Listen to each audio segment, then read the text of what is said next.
Meus amigos, muito boa noite a todos vocês, saudações rubro-negras a todos, obrigado a você, companheiro rubro-negro e anti-rubro-negro que vai participar desse debate, e é a primeira coisa que eu vou te pedir, participe desse debate. De que maneira? Deixando o teu comentário aí no vídeo, porque é muito importante, eu vou lê-lo, vou tomá-lo em consideração, talvez até reforme uma ou outra opinião em função dos comentários de vocês. Eu leio todos e eu quero muito que você deixe a sua opinião, que você se engaje nesse vídeo, porque eu acho que é de suma importância para o futebol brasileiro, para nós torcedores, que exemplos bons e maus exemplos sejam então transmitidos e sejam objetos da nossa reflexão. Então se engaje aí, deixa teu comentário, deixa a tua opinião, se inscreva no canal e deixa o seu like. Meus amigos, eu ainda não havia falado do São Paulo e hoje, por incrível que pareça,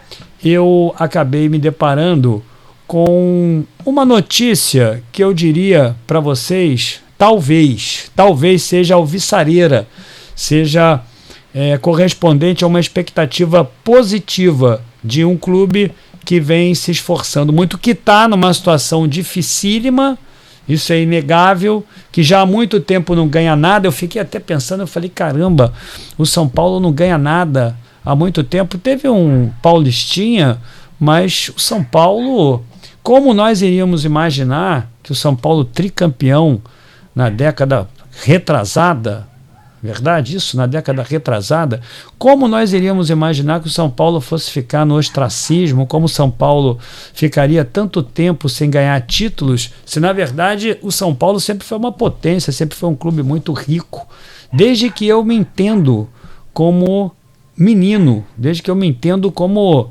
gente e pensador do futebol. Eu nunca imaginei que o São Paulo fosse se transformar nisso, mas eu quero aqui dizer a vocês, meus amigos, que mais administrações realmente transformam potências em entidades minúsculas, que foi exatamente o que aconteceu, sob o ponto de vista financeiro, não sob o ponto de vista da sua grandeza, da sua história. É isso que eu estou querendo dizer. Então, eu hoje me deparei com essa notícia e eu fiz questão de trazê-la aqui como objeto de reflexão aí do palmeirense, do corintiano, do torcedor do Galo, de outros clubes aqui no Brasil, porque me parece que o São Paulo está tomando o mesmo caminho do Flamengo. Me parece que o São Paulo tem o Flamengo ali como benchmark e dessa forma se estrutura da melhor forma possível, não como o Curica, não como o Atlético Mineiro e tampouco como o Palmeiras, que tem um mecenas, ou então até uma SAF, ainda não sei. Mesmo que não seja formalizado, é uma SAF para mim o que tem lá no Palmeiras. E eu já falei isso aqui para vocês. Mas o São Paulo me parece andar na contramão do que o Corinthians e o Galo fazem, porém no caminho certo, que é o mesmo caminho que o Flamengo tomou. Inclusive porque eu já vi algumas entrevistas de alguns dirigentes do São Paulo que se espelham muito no Flamengo, na reestruturação econômico-financeira que o Flamengo fez, que é exatamente essa, você ganhando produtividade, diminuindo os seus custos e tentando fazer progressivamente mais. Ou seja, o São Paulo não apresenta grandes loucuras de contratações como o próprio Júlio Casares acabou falando aqui. Então, nós temos que trazer os exemplos ruins, Palmeiras, Corinthians e Galo, e nós temos que também trazer exemplos que me parecem estarem muito bem encaminhados para que o São Paulo possa sanear suas contas e ter maior alavancagem, ter maior capacidade de investimento daqui para frente. E esse aqui é o exemplo. É óbvio que eu também pesquisei nos fóruns são paulinos antes de gravar esse vídeo. Quando eu falo fóruns são paulinos, eu estou me referindo aqui às discussões que a torcida do São Paulo trava com relação a tudo isso, e eu vi muita insatisfação realmente, alguns até dizendo que o presidente do São Paulo, que a diretoria do São Paulo sempre acaba disseminando a ideia de que está ganhando eficiência, que realmente está conseguindo diminuir os custos e progressivamente alinhando o clube a uma expectativa mais desenvolvimentista, é óbvio que o torcedor do São Paulo, com esse jejum de grandes títulos, está muito chateado. É óbvio que o torcedor do São Paulo está sendo muito sacaneado por outros clubes, mas me parece que o São Paulo toma o caminho certo e eu acho que isso aí é o mais importante. Aliás, eu quero aqui te dizer, apenas São Paulo, Santos e Flamengo não caíram para a Série B. E o São Paulo nunca caiu para a Série B, e eu não tenho nenhuma dúvida, é muito maior do que o Corinthians e o Palmeiras, também por isso. Mas se afasta da segundona o São Paulo, na medida em que apresenta times competitivos, para poder ficar numa zona confortável na tabela, não correr risco de cair, e ao mesmo tempo acaba angariando condições no futuro de poder retornar à condição de potência, tendo capacidade de investimento no mercado e aí sim contratando grandes jogadores para poder sair vencedor. Então me deparei com essa reportagem aqui do dia 5 de janeiro, eu estou pesquisando sobre isso, o trabalho que eu faço é de muita responsabilidade. Você aí, torcedor do São Paulo, pode até estar chateado quando eu digo aí que o São Paulo realmente está atolado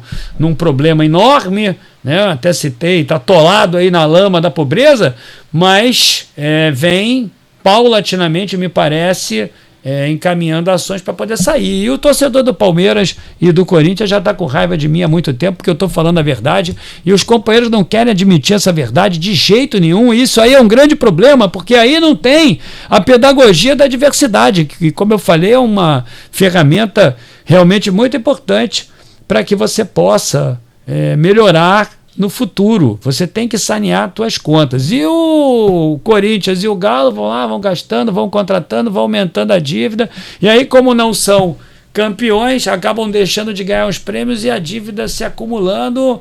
O Galo já é uma SAF, o Corinthians está na antessala da SAF, o Palmeiras já é uma SAF, o São Paulo está tentando escapar disso aí. Então, companheiro torcedor São Paulino, tem uma luz lá no fim do túnel. E isso aí, companheiro, exige desgaste, exige tristeza, exige, sobretudo, resiliência, paciência, porque demora um pouquinho realmente. Então vamos lá, de acordo com o presidente do São Paulo, Júlio Casares, o clube está a caminho de ter um ano de superávit, mas deve seguir cauteloso no mercado sem cometer loucuras e novas contratações. Isso aí deixa o torcedor puto, né? O torcedor tem pensamento de curto prazo. Mas o torcedor do São Paulo tem que agir igual ao torcedor do Flamengo, pensando que, na medida do estágio superavitário, vai começar a ter condições de alavancamento daqui a um tempo. Não é? Daqui a um tempo vai conseguir realmente promover os investimentos. É isso que eu quero dizer.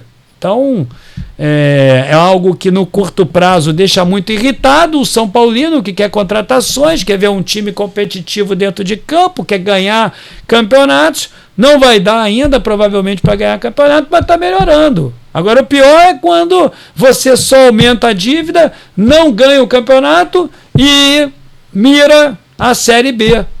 Ou então, passa a se tornar objeto de SAF. Passa a se tornar alvo. Eu diria até alvo, porque para mim isso é tudo que tem de ruim no futebol, é uma SAF. Porque o cara vai lá, já falei algumas vezes para vocês, ele vai lá e quer o lucro. O investidor quer o lucro. O investidor não quer a tua glória, o investidor quer o lucro. Tá? Tal como está acontecendo com o Palmeiras, onde eu duvido que a Leila quer a glória. Inclusive até porque ela não é palmeirense, todo mundo sabe que ela é vascaína, então ela está ali como negócio, aquilo ali para ela é business, e ponto final. Esse daí é o meu entendimento. Então vamos lá. As declarações foram dadas em live na SPFC Play, plataforma de streaming do clube.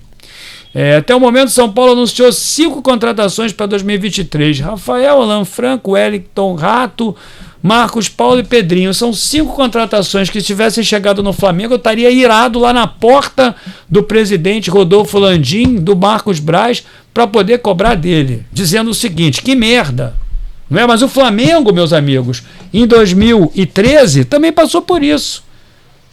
Nós também tínhamos contratações muito ruins no início e nós ficávamos irados, porque nós tínhamos a perspectiva que quando esses caras aportassem lá no clube, como eles têm alta renda, um patrimônio realmente considerável, nós imaginávamos que a proposta deles era o mecenato. Só que a proposta deles, graças a Deus, não era o mecenato. A proposta deles era sanear o clube, de acordo com as suas competências. Graças a Deus, porque olha só o que acontece com o Galo, por exemplo, e com o Palmeiras em menor escala. Realmente acontece. Então são contratações que, se de fato eu estivesse como torcedor, ficaria puto, ficaria muito irritado, obviamente, porque não são nomes de expressão. Mas, naturalmente, servem para prover o clube de determinada segurança para não cair para a Série B, como caiu o Galo, como caiu o Corinthians, como caiu o Palmeiras, como caiu o Internacional, como não caiu o Santos, como não caiu o próprio São Paulo e o Flamengo, né? E o Flamengo nunca vai cair, mas eu quero te dizer, mas cairia, teria caído, companheiro. Se o Flamengo não tivesse recebido ali a benesse da competência desses caras que estão aí, nós teríamos caído. Com certeza. É por isso que eu digo que o torcedor às vezes não vai até o final da narração e não escuta o que eu estou falando. O torcedor adversário, ele acha que eu estou dizendo isso e estou excluindo o Flamengo dos problemas que nós tivemos no passado. Não estou. O Flamengo já teria caído há muito tempo. Meus amigos, estava todo ano passando raspando, já teria caído há muito tempo. Se esses caras não tivessem aportado no clube e tivessem feito o que o presidente está dizendo que está fazendo. Porque nos fóruns são paulinos, tem muitos são paulinos negando. Estão dizendo o seguinte: olha, o presidente fala que está diminuindo a dívida, mas a cada ano ela aumenta. Eu estou falando sobre o que está aí. O que está aí. Óbvio, você pode dizer assim, não, mas o presidente está mentindo. O presidente deu uma entrevista para a própria plataforma de streaming do clube e pode estar mentindo também. Eu estou considerando o que está aí, viu? Aí ele fala aqui, ó, resolvemos o emergencial e ainda temos pendências financeiras. Precisamos ter sinergia entre equilíbrio financeiro e time competitivo. Estamos fazendo isso. Eu acho que ele deu essa declaração e me parece saber do que está falando, porque ele usa termos que são correlatos a quem, naturalmente, pertence a uma condição técnica de saneamento econômico-financeiro de um clube. Ele tem esse linguajar. Eu não estou elogiando o companheiro, eu nem conheço esse companheiro, eu estou dizendo sobre o que está aí. Se ele está mentindo aí, torcedor São Paulino, você diga para mim que ele está mentindo aí, porque eu quero saber. E eu, hoje mesmo, na live que fiz à tarde lá da Gávea, da sede do Flamengo, eu falei, olha, eu estou gravando esses vídeos aí para o torcedor rubro-negro entender que nós não podemos cair nesse tipo de coisa de novo. Para o torcedor rubro-negro entender que se nós estivéssemos numa situação, nós teríamos caído. Teve um ano aí que o São Paulo quase caiu. Justamente por esses problemas, porque está atolado, está lá na lama da miséria, da pobreza realmente, mas está tentando sair. Esse daí está tentando sair, os outros não, os outros aumentam a dívida e vão continuar ali com os mesmos problemas. O torcedor não consegue entender isso. Então, óbvio, o torcedor do São Paulo tá puto. Rafael, Alan Franco, Wellington Rato. Pô, se o Flamengo contratasse o Wellington Rato, eu ia ficar puto. Marcos Paulo, Pedrinho, agora o Flamengo contratou um monte. Um monte. César, outros tanto, aquele zagueiro lá, esse César aí, horroroso. O Flamengo contratou Anderson Pico. Ih, companheiro, tem um monte aí que eu quero citar e eu vou até evitar para realmente não acontecer nada que venha ferir suscetibilidade de pessoas até que já se aposentaram do futebol. Eu não gosto disso não. Então vamos lá. Resolvemos o emergencial e ainda temos pendências, precisamos de sinergia. Isso é um linguajar muito apropriado. Está aí o companheiro Júlio Casares com o zagueiro Alan Franco, né? Sem nenhuma expressão. O companheiro Casares, que anunciou a contratação do zagueiro Alan Franco durante a live, pede paciência para o tricolor se recolocar no patamar mais competitivo do futebol nacional. Companheiro, ele está no caminho certo. Se ele está falando isso, ele está no caminho certo, está num caminho totalmente diferente do Corinthians e do Galo, e até do Palmeiras também, porque o Palmeiras, a Leila tem ali a predileção pela Crefisa, para pagar a Crefisa.